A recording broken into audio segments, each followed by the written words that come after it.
A very good afternoon to all who are joining this very special session of D Talks or Disruptive Literacy Talks. I am Ashut Bhatt, your host.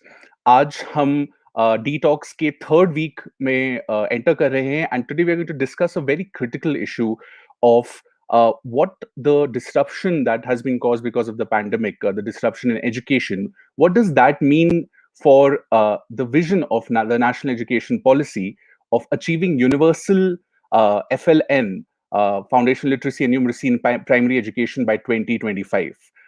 Where do we stand and what must be done? In today's talk, we will also be trying to understand better if there are any patterns emerging in the learning losses that are very well established now in the country. How do we prepare our teachers to help children catch up when schools reopen? And also how civil society organizations can come together and align their goals towards achieving this vision of the National Education Policy of Universal FLN. And to talk on this, we have a very special guest. She doesn't need any introduction. We would like to welcome Dr.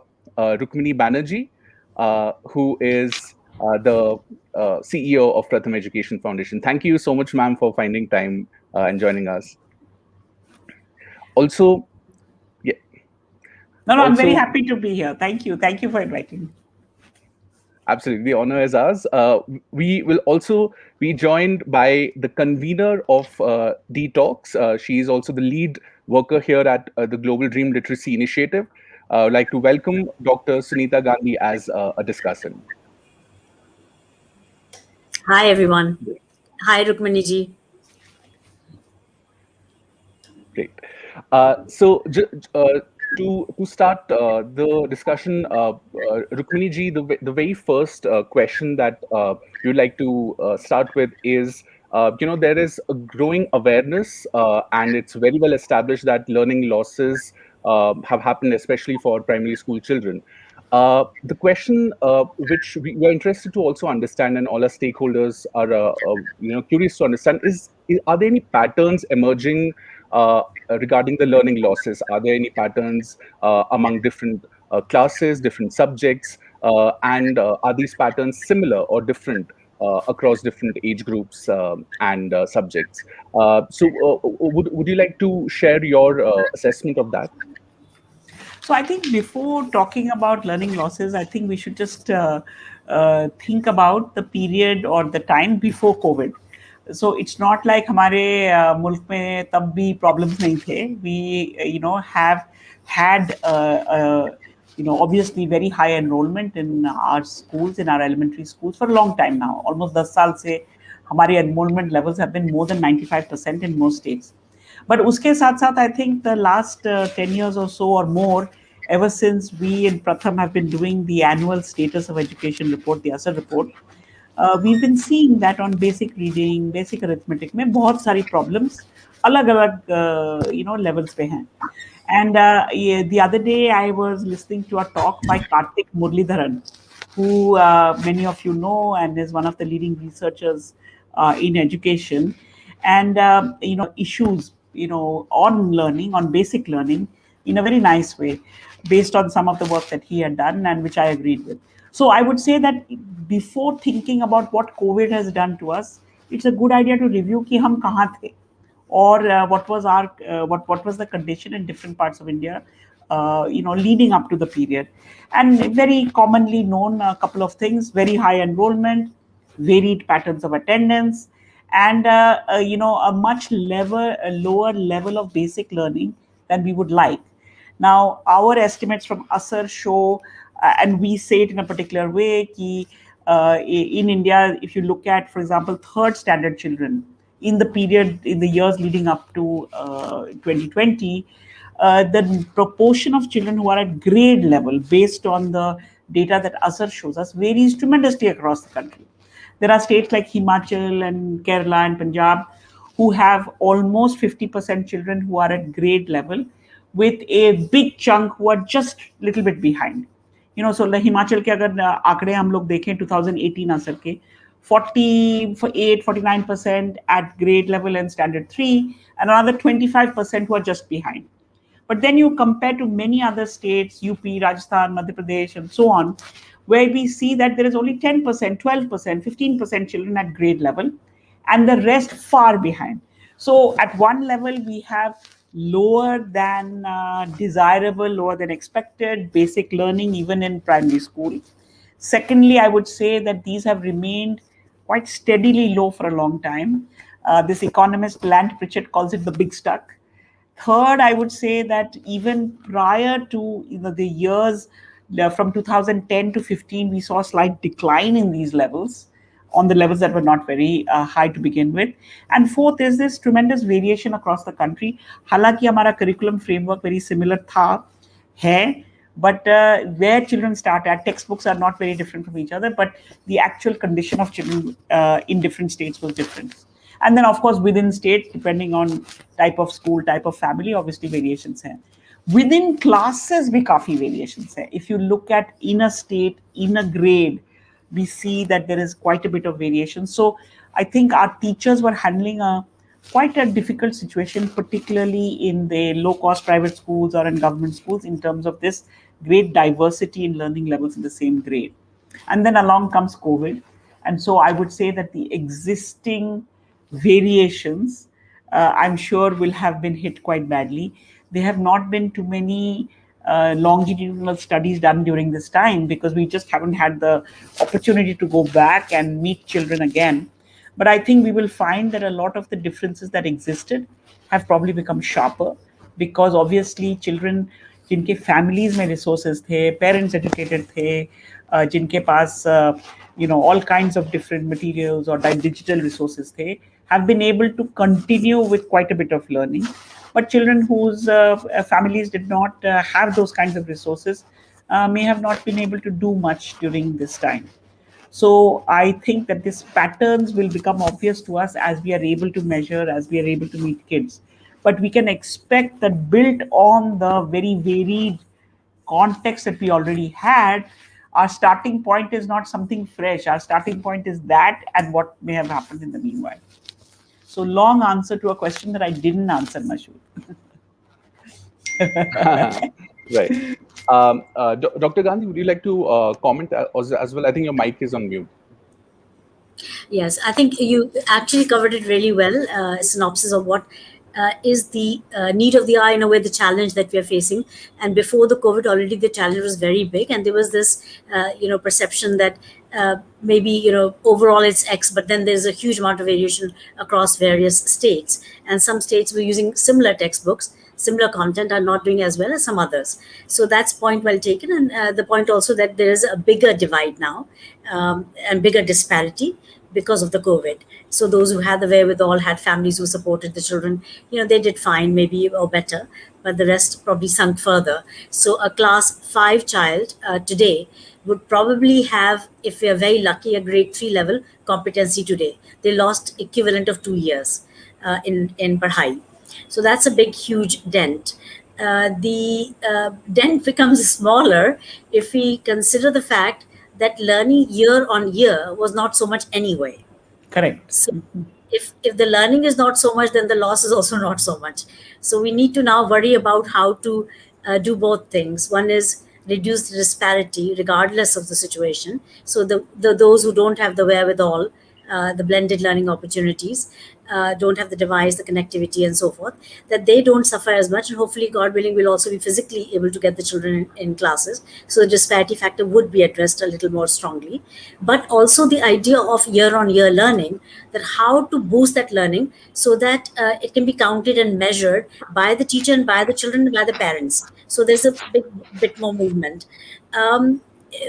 What do you think are the factors that can improve this kind of learning? And what have you learned, let's say, from Himachal Pradesh, that's doing ever so much better than, say, some of the other states? What are the lessons there? It'd be interesting to know. Rukmini, I think your WhatsApp is on in your laptop, I think. Yeah.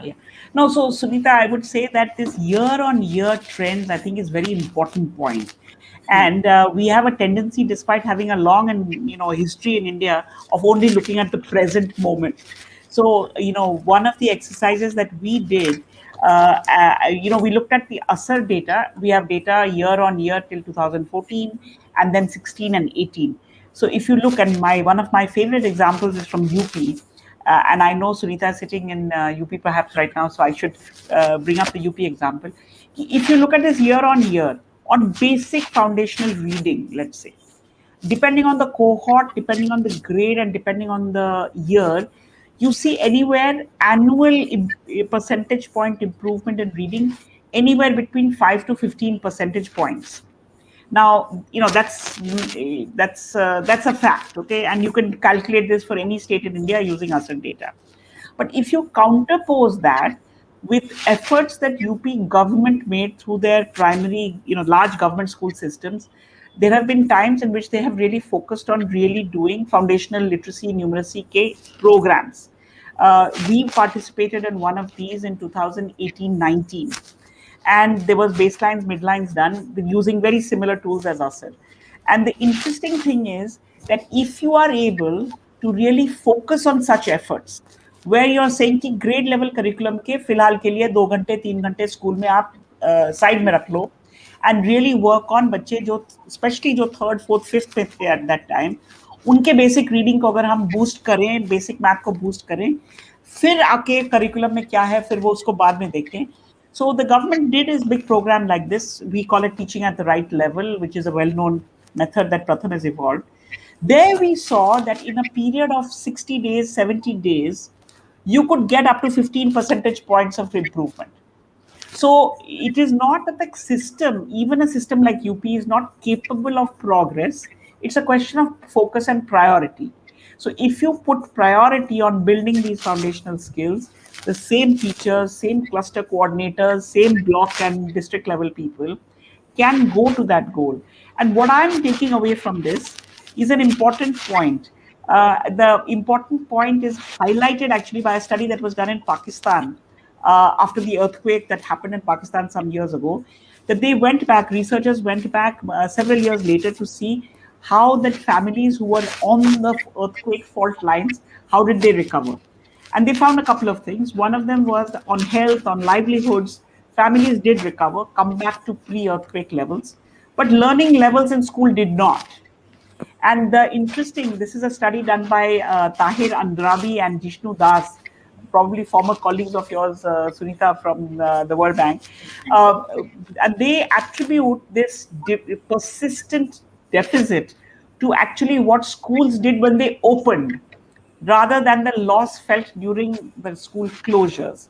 And what schools did when schools opened was to hurry up and try to get back into the curriculum, rather than giving time for children to catch up and build their foundational skills. So long description, but the message I take away from this evidence and this experience, and also looking at the work done elsewhere, like in Pakistan, is that if you are able to prioritize basic things like basic reading and arithmetic as soon as schools open, putting aside whatever the grade level curriculum may be, starting at the level of the child and building from there upwards, we could achieve a lot even in the time that may be left to us in this school year, depending on when the schools open. Here, I would like to add one question also regarding schools reopening. Right, we are also facing a situation as the ASER Wave 1 is also saying that many children were waiting to be enrolled and were currently not enrolled. So we have seen a spike in that as well. And it is, there is a scenario where teachers not only will have to deal with learning and accelerating the foundation skills of their existing students, but also new students, many of whom might have skipped preschool or might not have had the early child learning because of the pandemic. My question here is, Dr. Banerjee, are we seeing a situation where teachers will have to deal with a lot of variation in learning levels in the same classroom? So I think that we have, in a way, I feel that there are two big challenges waiting for us. We are thinking about it in terms of when school opens, but I think if we agree that those are challenges, then steps can be taken even before school opens to prepare for it. And you're absolutely right. think of the children who in the year 2021 will be in second standard. उनका तो first तो हुआ ही नहीं है, and it is quite likely कि उनका pre school भी नहीं हुआ है. तो सेकंड स्टैंडर्ड में वो बच्चा आ रहा है, and just to make it seem more visual, I would say वो अपने मम्मी के गोदी से ना स्ट्रेट सेकंड में आ रहा है. And so therefore the second standard curriculum is not appropriate for that child, either from an academic point of view or even from a social point of view, because we go to school not only for academic learning. बहुत सारी चीजें हमारे आंगनवाड़ी में, pre school में, first में are to socialize children, to get them to know how to be in groups, to get them to ready to learn in school and so on. And ये सारी चीजों के लिए मौका पिछले 1-1.5 साल में नहीं मिला है. So really what we are thinking about is you need a whole, getting ready for school, getting ready for class, getting ready for learn kinds of activities that teachers will have to do with all their children. Now, as it is, we have quite a bit of age variation in children who come into first and to second and so on. So to me, it looks like you should put aside 100 days, 200 days, something like this, for just getting everybody doing a whole bunch of activities which are usually done in preschools, but do them for first and second standard kids. Cognitive activities, physical activities, pre-math, pre-language. And again, I heard somebody very important say this, I've forgotten who it was, that sometimes you have to go a bit slow now to be able to go fast later. And I think that is the time. So that is certainly one big challenge, is how do you get a whole cohort of several grades ready for school, then ready for grade to baad mein aayega. And then you have, like you pointed out, I think Sunita said it, children who are in fifth in 2021 were in 2020 March, they were in standard 3. And in standard 3, let us say in UP, if only 10 or 12 or 15% was at grade level, तो standard 5 में वही बच्चे शायद थोड़ा सा progress किए होंगे. So you have to think about this catch up also, not at a grade level. You have to think about it as a big chunk. So if I say, how do I help the young ones leap forward and get ready for school? And how do I work with the older ones to catch up? And it doesn't matter which class they were in when school stopped. It doesn't matter which class they are in now. I think these are very big push that we have to do.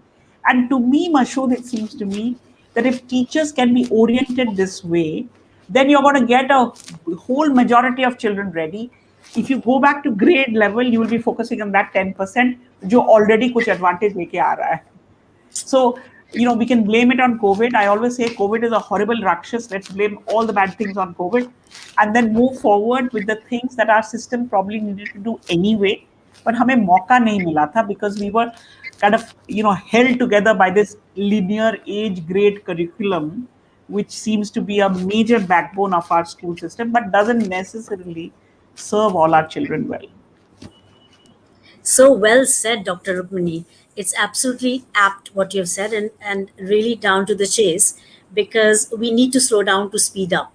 And the slowing down we need to do also in terms of our thinking about what it means to educate and bring out the best in children. We also perhaps need to look at research that is internationally available. For example, the meta-analysis by Professor John Hattie, and make the environment of learning so joyful. I mean, there's a lot of stifling environment as well, where we are strictly looking at children as grades, as marks, as knowing, not knowing, and we've got very limited ways of dealing with them, which actually lowers their capacity because it makes them feel I'm not good enough. And I think children need to come to the place thinking, I'm ready to learn. There's so much I can learn. Look, I've learned so much today, the next day. And, it should be a joyful learning activity every single day. Hattie's research, for example, says, and Mashood and I were reviewing it just a little while ago, so we have the data in our minds, for example, that boredom is a huge negative, and that means that if children are bored, if they're just not they're not learning anything new, it's not exciting for them, next day they don't want to come, I suppose. But it shows that the effect size is negative 0.49. So that's huge negative.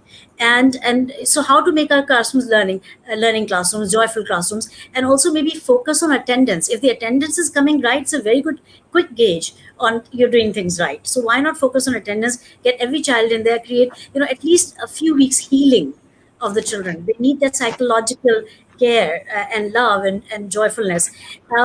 And also to work together is a mechanism that we have not used. So if you have the older children with younger children and they're all in the same multi-age classroom, languages in particular, for example, are not sensitive to age. A person, older person is learning as much as a child in French or German or whatever. So when we look at Hindi or some other regional language, learning how to read, I really like the statement made by you in the past sometime, that learn to read so that you may read to learn, right? And that's similar, like, you prepare them first, the groundwork must be ready, so they can swim faster, you know Exactly. right.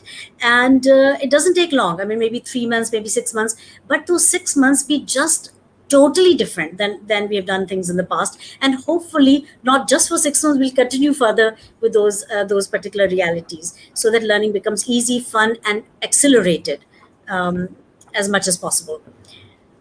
Right. Thank you for your comments, Rukmini ji and Sunita ji. We would also like to request our audience here who are watching live on YouTube and Facebook to also share their questions and comments, and we would love to take some questions here for our panelists as well.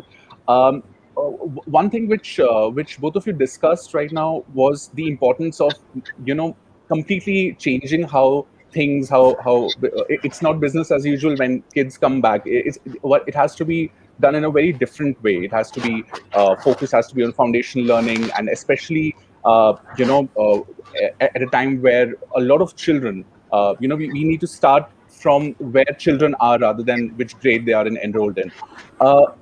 In order for that to happen, children also need to be inside the classrooms. They need to come back to the classrooms, and with a lot of a lot of reports which are saying that there's a risk that many children might face a lot of difficulties, especially girls, to come back to school. So my question to Rukmini ji and followed by Sunita ji is, how do we ensure that all children, especially girls, come back, and what can we learn from our previous experiences, maybe Pratham's experience with out of school children, and Dr. Gandhi's, you can also share your experience. How do we make sure children come back? So I think that we've all, in our own wisdom, been waiting for that golden moment. Ki achanak, COVID will go and schools will open and things will proceed as normal. But probably from seeing how the last 18 months have gone, or last year and more has gone, I think whether at a school level or a local level or at a macro level, I feel we should be prepared at any time for three scenarios. One is complete lockdown, कुछ नहीं हो सकता, कोई कहीं नहीं जा सकता, तो whatever has to happen वो remote से ही हो सकता है. That's one scenario. A second scenario is limited movement. School अभी भी बंद है, but आप अपने मोहल्ले में, अपने गांव में, अपने कस्बे में थोड़ा बहुत घूम सकते हैं. So some amount of local movement is possible. And a third is that there is no restriction on mobility and schools can open and you can go back. Now, I think that we are going to be in any one of these three settings at any time. And, just like, for example, in February, March, we felt we were in the second situation and we are heading to the third, but actually we headed right back into the first. So I feel as schools and as systems and as families, we should be prepared for these three. Having said that, I feel if I really take away the building and the walls, what is it that we do in school? What we do in school is effective interactions between teachers and students, which accumulate over a period of time. And it has been efficient for us to be inside that building in groups to be able to do that, because in the conditions which were prevailing earlier, that was the way to do it. So I feel like, over this last year, while we are talking about learning loss for children, perhaps, I feel there has been a lot of learning gain on mechanisms of how you reach out to each other during this very difficult time. And so in Pratham, for example, what we are thinking about is when kuch nahi ho sakta hai, when you can only communicate from remote, for most of the children that we work with or families that we work with, online classes and all that is out of the question. But we've developed a daily SMS or a WhatsApp messaging followed by a phone call. So we send out on a daily basis anywhere between 3.5 to 4 lakh messages. But each one of these messages gets a phone call from somebody that they know once a week or once in 10 days or maximum once in 2 weeks. in which you can review कि भाई पिछले, firstly of course how are you and how are things, but secondly जो आपके पास messages आए थे उनमें से आपको कौन से ठीक लगे, कौन से आपके बच्चे कर पाए, क्या दिक्कत आई. So that two-way communication I think has taught us a lot. It has taught us what kinds of what kinds of activities engage families to do with their children, particularly when we have a lot of families who are not particularly well educated. And I'll give you an example. And you know what is SMS में तो एक 160 characters में आपको लिखना पड़ेगा जो भी आप करना चाहोगे. So how do you maximize 160 characters to be able to have activities in them? I'll give you one or two examples. If I give you a SMS which says ki, make an isosceles triangle with different sides to the triangle, okay, and why don't you figure out ki, how to create them, something like this. Versus I send a message which says ki kal aapke ghar mein kitna pani use hua, how many buckets did you use altogether and for what purposes.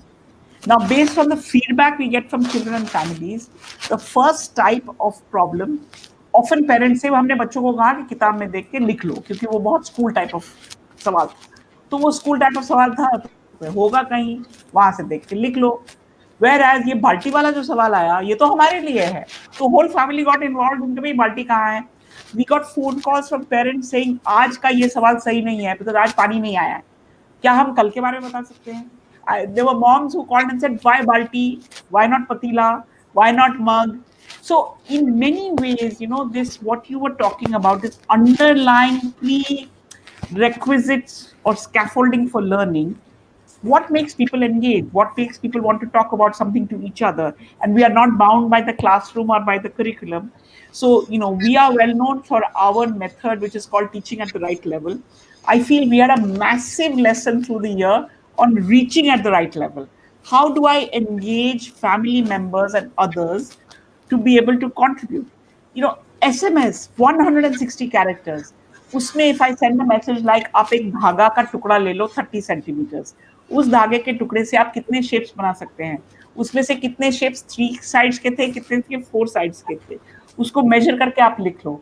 There were almost 6 activities in that 160 character, which when you talk to parents, you got a lot of feedback on how to make it better.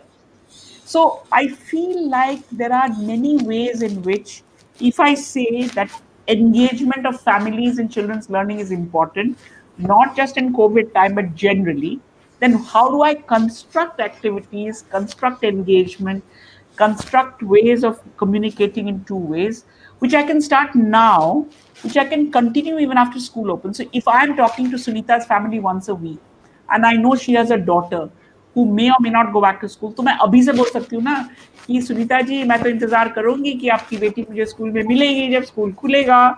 I do this continuously, वो बेटी आ ही जाएगी वो. And today it is Pratham people doing it to families. There's no reason why every school teacher in India can't make 5 phone calls a day and have this kind of what I call cool chat over some activity that you have decided. So I feel like if we move away from the fact that learning and teaching can only happen with chalk and talk in चार दीवारी के अंदर, to अब खुला आसमान हो गया है. Most important to connect to people, to bring them back, to continuously interact. And है phone सबके पास, फीचर फोन ना हो, स्मार्टफोन ना हो, पर नॉर्मल फोन 95% ऑफ इंडिया के पास कुछ ना कुछ तो फोन है. और हमारी आदत हो जाए कि हम आपसे बात करेंगे, एवरी डे बात करेंगे, एवरी अदर डे बात करेंगे, हफ्ते में एक बार बात करेंगे, so that when that school opens we are all ready. That's just we're just moving our location into a place. बात करेंगे, बहुत सही कहा आपने. बात करते रहेंगे तो बच्चे ज़रूर स्कूल आ जाएंगे, नो डाउट अबाउट इट. और हम वो कनेक्शन ना लूज करें, because actually it is not even so much about learning. May be वो धागे से शेप्स ना बना पाए, कौन उन्हें करेक्ट करेगा इस घर के अंदर. लेकिन एक चीज़ है कि बच्चे लोग एंगेज हो रहे हैं, परिवार से कनेक्टेड हैं और स्कूल से कनेक्टेड हैं, उनके टीचर्स से कनेक्टेड हैं, और टीचर्स को भी वो कनेक्शन बनाना बहुत ज़रूरी उनकी साइकोलॉजी के लिए, तो बच्चों की साइकोलॉजी के लिए स्पेशली, और अपनी खुद की साइकोलॉजी के लिए. तो I think that learning of course they can catch up very very quickly at some point, कहीं ना कहीं आगे जाके. लेकिन उससे स्टे कनेक्टेड वाला पार्ट और application based learning, which is practical learning, is something that I'm amazed that you can do that through SMS, and that's, hats off to you, because obviously you are doing things at an enormously large level, you also have data at a very large level. So you know what ticks and what doesn't tick, what works and what doesn't work, much more than perhaps in a small context or in a particular localized situation. But to what extent do you feel that the present measures like SMS, WhatsApp, and even Zoom like settings, they are a stopgap measure that is for the time being only, and that the moment the physical classes begin, all this learning and mechanisms for reaching out will probably take a backseat and possibly also die away, because old habits die hard, and people will come back and run old classes in the old way, and the governments will push the same old agendas, syllabus based, class based dynamics, regardless of where they're at in their learning. And there is no real feedback going on also. So we're talking about edtech. Will it stay? EdTech options and blending of learning, will that continue to be? And are we able to get the governments to recognize and work with Pratham and other organizations that are trying so hard to create an alternative reality, which is really really going to work a lot better than the old reality? So somehow moving to a new plateau, will that happen or will that not happen?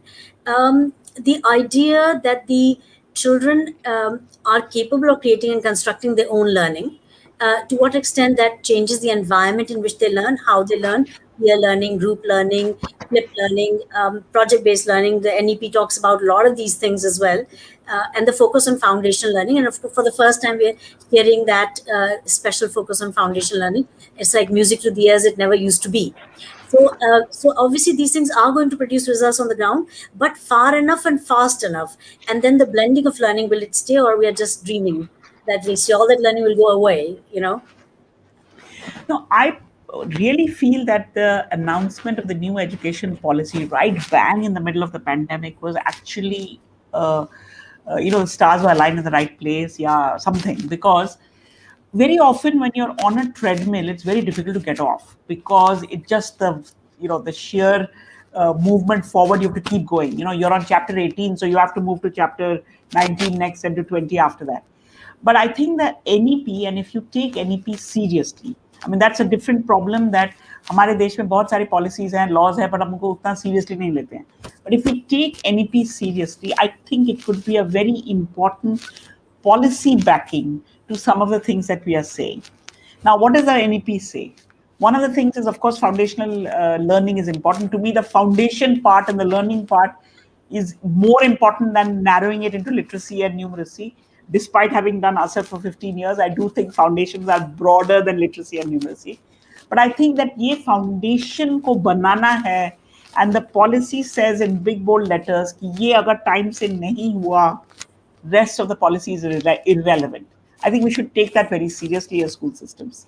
Whether it is in building the foundation well in the early grades, in the sense of that leap forward school readiness that we spoke about, or in terms of catch up, because for whatever reason, if children have not been able to develop it, even by class 3, कोई वो बुढ़े तो हो नहीं गए हैं, अभी भी सीख सकते हैं, जल्दी सीख सकते हैं. So if we take the national education policy seriously and say why 2025, by 2022 के end तक अगर schools खुल जाए, 2023 में we will make sure that every child has learned to read, to do basic computations, and don't be in a big hurry for the younger ones. Build a basic, I mean, you cannot build a third floor before building a foundation. उसको अगर हम याद रखें, then the policy gives us real weapons to do this. What the policy also says, which I think is going to be, again, we will have to work hard to do it, is it talks of stages rather than grades. We are very accustomed to linear age grade organizing and linear age grade curriculums. The policy is saying usko bhul jao kuch time ke liye and think about stages. And that's exactly what I think the country needs when we come back, is think of these big cohorts. Pre-primary 1 and 2, इन सब को मुझे तैयार करना है for school readiness. जो बिल्कुल छोटे हैं उनको थोड़ा ज़्यादा टाइम लगेगा, जो दूसरी में पहुंच गए हैं उनको थोड़ा faster करेंगे. Do a catch up. 3, 4, 5, 6 grades में catch up की ज़रूरत है. If we treat them as big chunks, and again going back to the program that we ran with UP government, we actually did groupings because different children are at different levels, but they move from their level to the next level very quickly if you start at that level.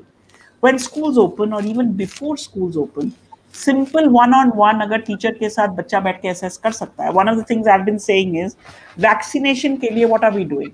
हम लोग register कर रहे हैं कि फलाने दिन को फलाने टाइम पे जाकर in a limited number of people will get vaccinated that day. All over the country this is beginning to happen.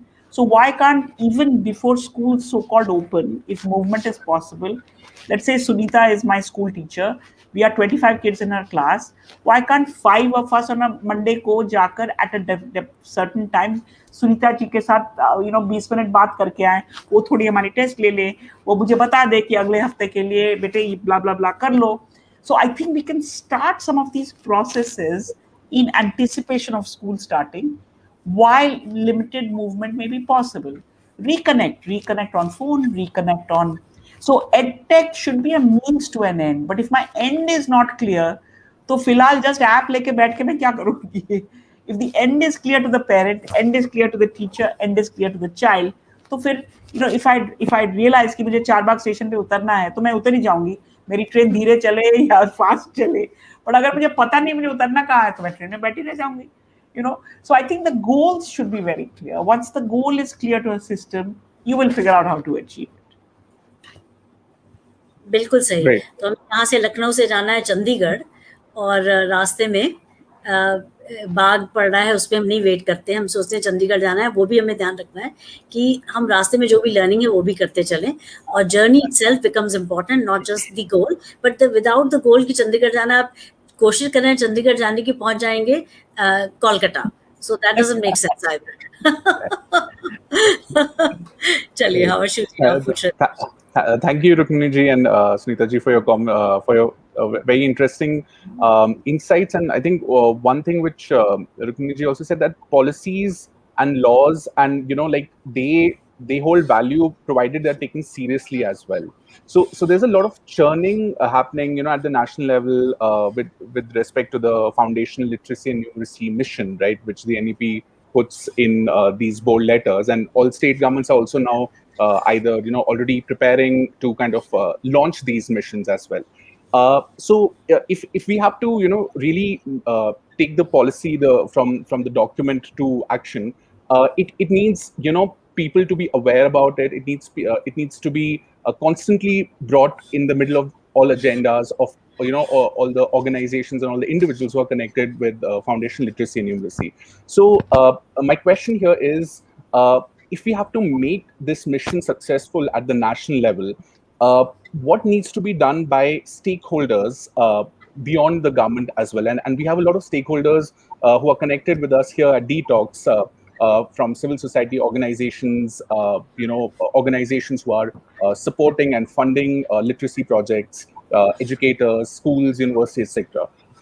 So the government is this big machinery which is implementing this policy. What is the role of these other stakeholders, and how can they be involved? Rukmini ji, if you'd like to go first on that. See,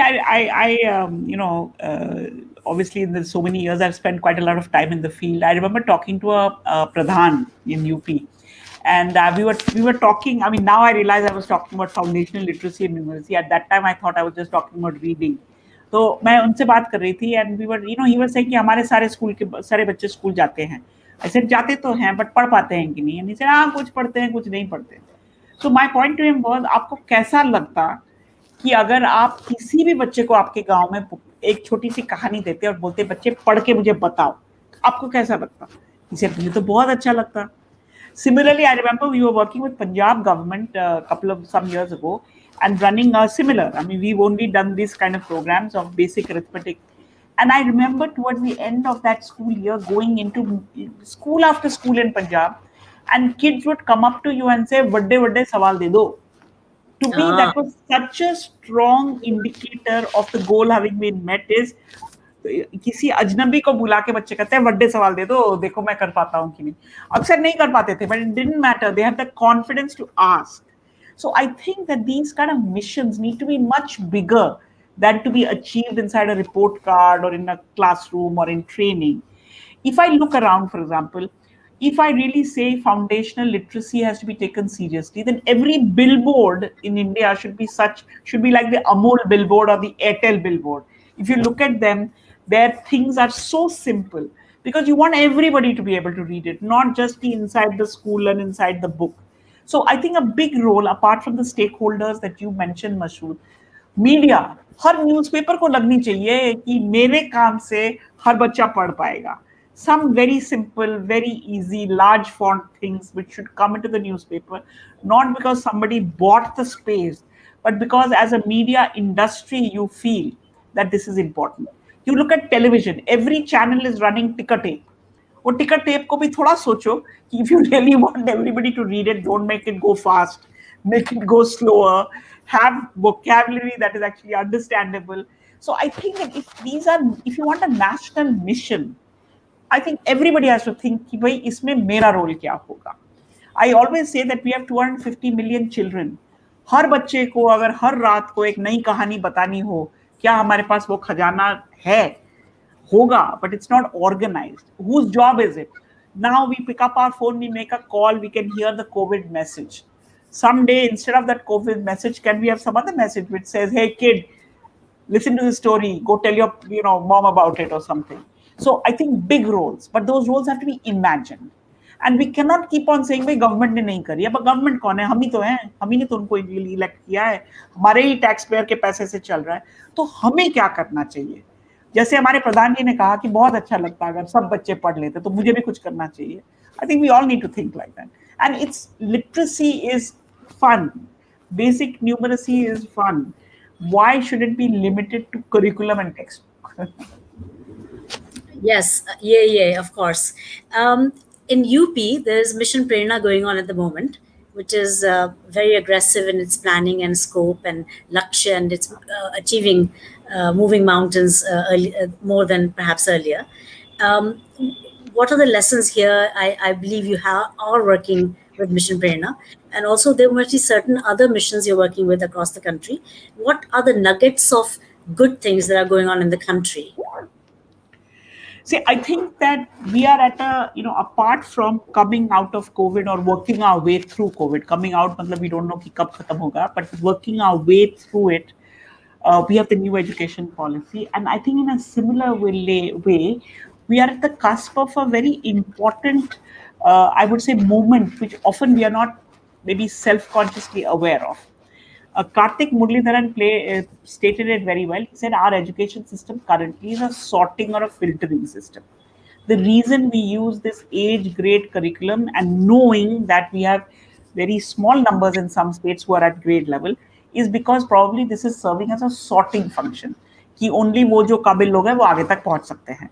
and काबिल कौन है हम पहले से ही decide करके रखे हैं first standard से ही कि यही काबिल बंदा है, यही आगे तक जा सकता है, राइट. बाकी लोगों के लिए हम ज्यादा कुछ कर नहीं रहे हैं. Now, compared to that, an equitable situation would be those in which we put big efforts in how does the majority benefit. These catch-ups, these school readiness, these are all really important strategies in order to get towards learning for all, at least up to the elementary stage. So as we come out of this crisis or work our way through this crisis, as we open our schools, do we want to go back to being a filtration plant? Like you said, Sumita, old habits die hard. Or do we want to really say that this angle on helping majority, helping everyone is going to be my state's priority? Now, in many ways, while it is not stated like this, I can see this shift from academic excellence to equity beginning to happen.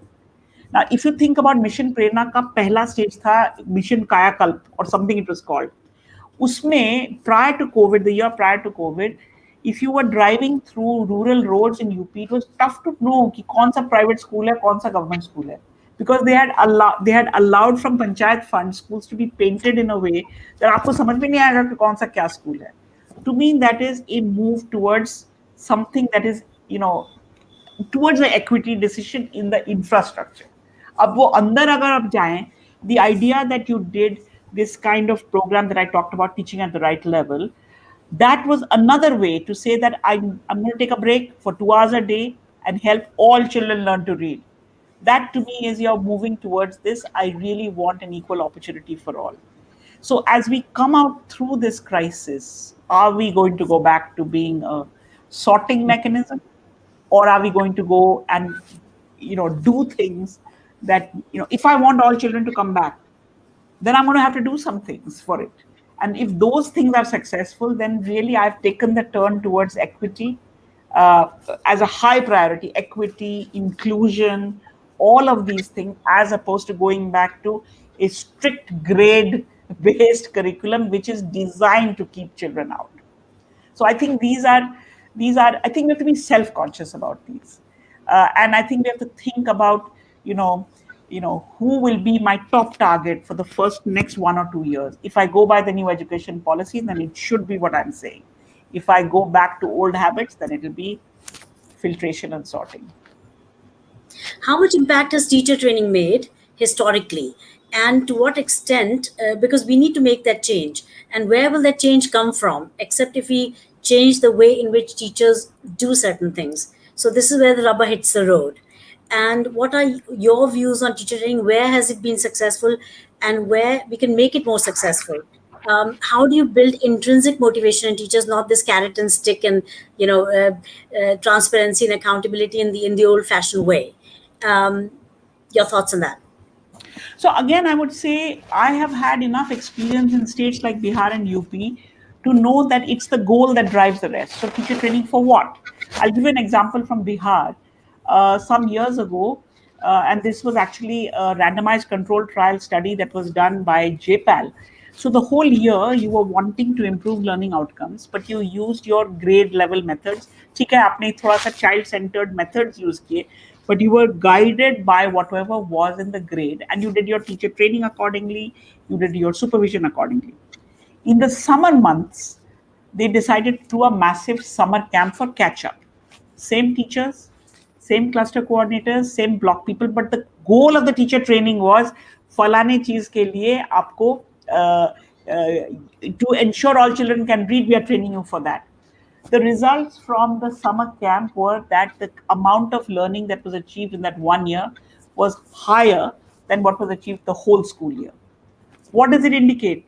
That it's not the teachers are raw capacity.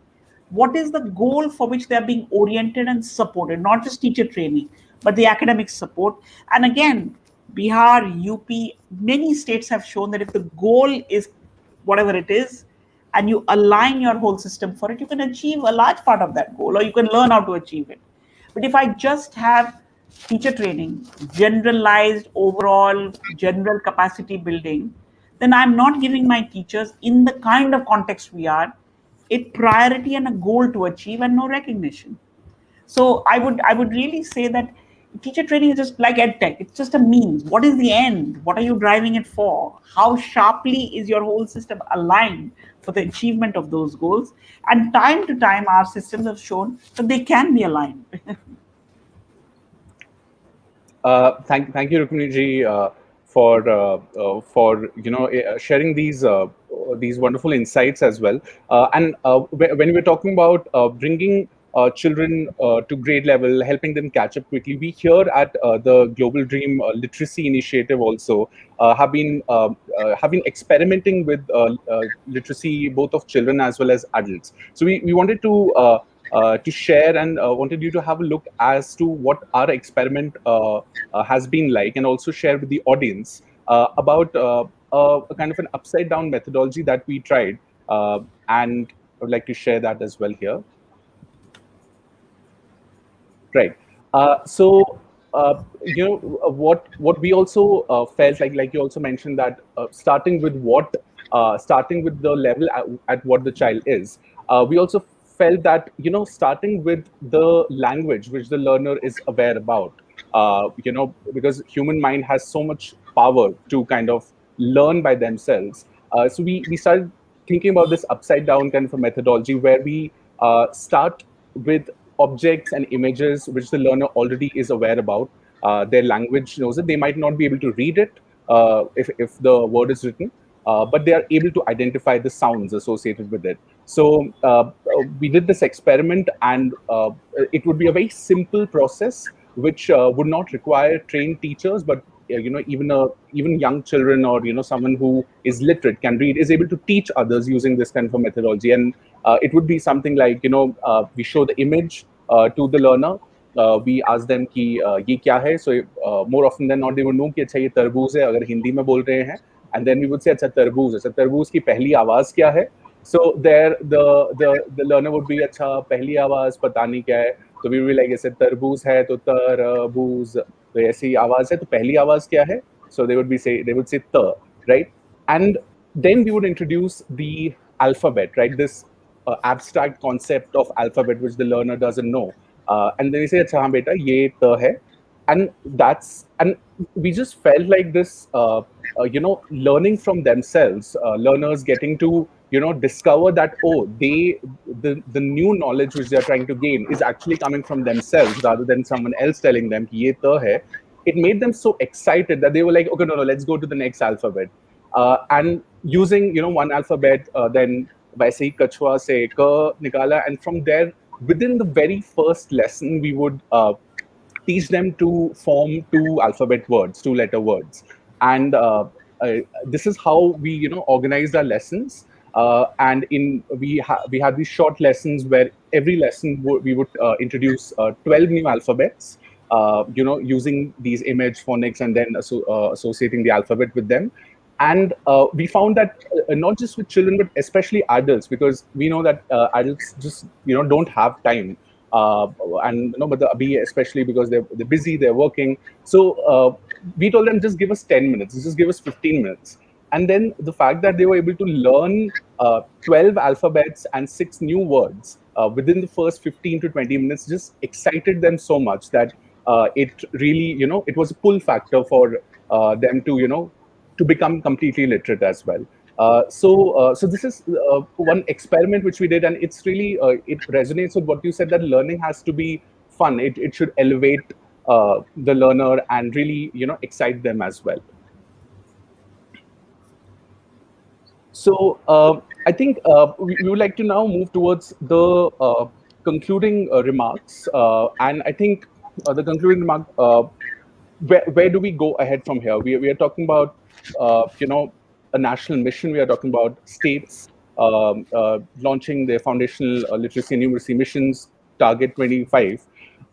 So many stakeholders, like Rukmini ji said also, that one has to imagine what their role is. So with so many organizations doing so much amazing work, across India, including educators, etc. and all, is there a possibility of having a coalition of organizations? Is it possible? Will that have any benefit? And how can that coalition be formed? What would the vision be? So I would like Rukmini ji to have concluding comments, followed by Sunita ji.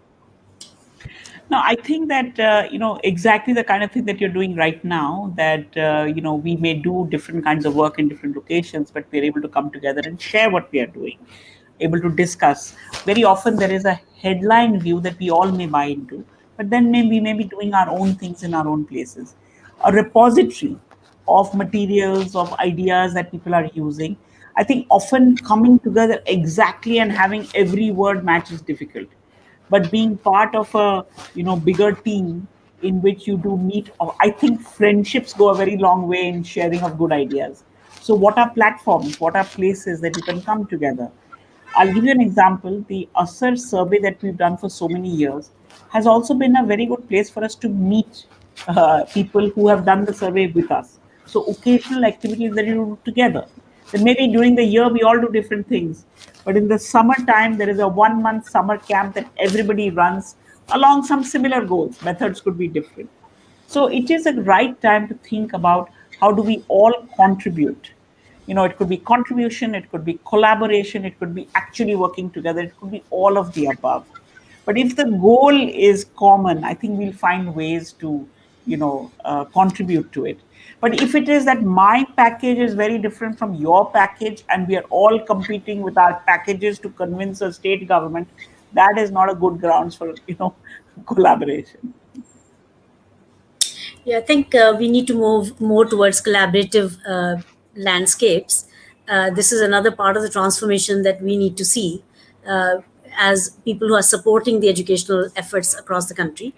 One observation would be from my side that the difficulty, the perils we are in, the seas we are in, are so difficult right now, and have been in the past also, not to forget the statement you made earlier, that the big size of the problem, and we look at the number of players, and we feel that, I feel at least, that there's hardly any work going on, because how come we're not able to make a big dent, if the players are doing such a good job. So we need to be all very circumspect about what we do and how much we can accomplish. And there's a lot of room for many more NGOs to come forward, many more civil societies, many more government efforts, innovations. I think a lot of research should be promoted by the government. That means that, new players who are sort of like, say, educators who don't have an NGO, but they have come up with something really beautiful. Provide them forum, provide them the opportunity to come and share their successes, because, and then maybe give them a pilot in a block or something. So that openness, that open door policy has not been so strong as it needs to be in education, because education is a complex issue, and now it's even more complex, and it's a big problem. So we need everyone involved, in fact the entire population of India involved, if we're going to solve the crisis of learning in our schools and on our streets. Um, on that note, I know Rukmini ji has to jump onto another meeting.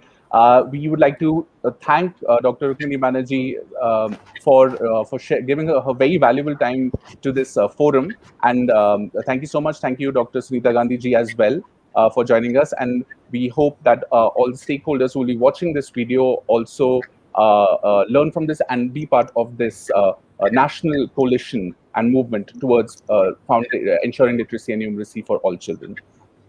Thank you. Thank you so much. We'll meet in the next detox. Thank you, Vishu, and thank you, Dr. Rukmini. Thank you.